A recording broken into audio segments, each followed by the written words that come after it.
We all know who the favourites are, both for the sprints and the general classification, but who else can we expect to steal some of the limelight? Here are our tips. Marcel Kittel of Argos Shimano. Kittel rode his first Tour de France last year, but was forced to pull out in the first week after coming down with a stomach bug. However, Kittel has proven his speed in the sprints over the last couple of years, so whilst all eyes will be on Cavendish, Greipel and Sagan, Kittel could cause a surprise, especially given that he'll have one of the strongest lead-out trains in the race with Argos Shimano. Bauke Mollema. Bauke Mollema of Team Belkin, formerly Blanco, along with countryman and teammate Robert Heesink, have long been the great young hope of Dutch stage racing. He was fourth in the 2011 Vuelta de España at the tender age of 24, but 2012 didn't go to plan. He didn't finish the Tour de France and was only 28th overall at the Vuelta. However, he showed some good form at the recent Tour of Switzerland, winning a stage and finishing second overall. Could this be the year he makes his breakthrough at the Tour? NAIRO Quintana. Movistar will go into the Tour de France with Alejandro Valverde as team leader, but it wouldn't be a surprise to see his young Colombian teammate Nairo Quintana do just as well or even better. Still just 23 years of age, Quintana is part of the renaissance of Colombian cycling.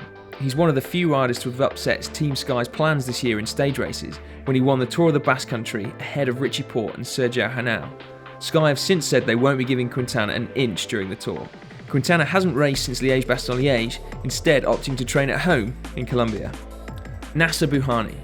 Now in his third year with Francaise de Jeux, the 2012 French national champion will be gunning for victory on his home turf over some of the flatter stages. Bouhanni had a frustrating Giro d'Italia, twice making the podium behind winner Mark Cavendish before bowing out of the race on stage 13. The 22-year-old did take down the opening stage of Paris-Nice earlier in the season and held the yellow jersey. Thibaut Pinot.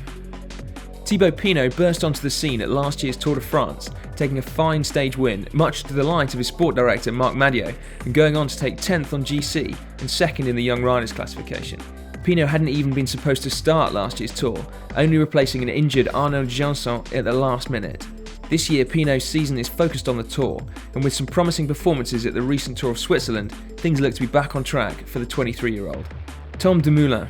Not to be confused with the more diminutive of the Dumoulins, Samuel, Tom Dumoulin will be an important part of Argos Shimano's lead-out train, whether that be for Degenkolb or Kittel. Don't be surprised, however, if you see the 22-year-old get a result for himself, particularly on the Stage 11 time trial.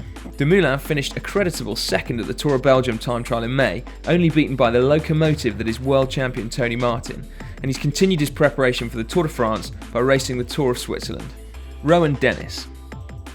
Like Tom Dumoulin, Rohan Dennis will have his work cut out in the sprint finishes, looking after Tyler Farrar, but he'll also be helping Dan Martin and Andrew Talansky in the mountains.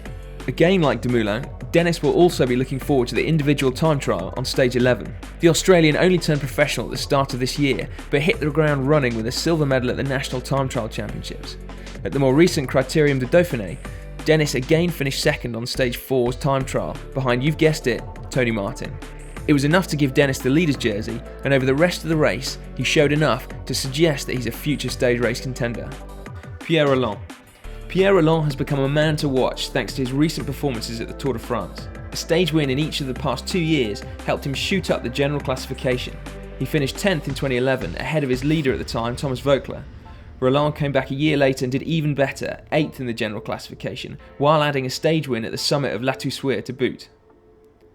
With Thomas Voeckler advancing in years, the strategy of Europcar's developing squad could well be focused around Rolland when the Tour departs from Porto Vecchio. Adriano Malori. Yet another rider to watch out for in the individual time trials. Adriano Malori is a former Italian time trial champion who's built his season around the Tour de France. He took second place at the time trial in the Tour Romandie in April.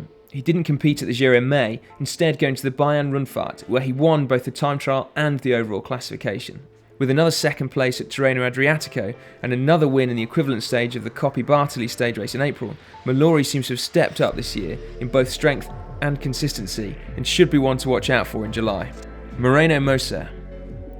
All the focus on the Cannondale team will be centred on Peter Sagan, but that could play into the hands of 22-year-old MORENO MOSER, who will be competing in his first Tour de France and his first Grand Tour.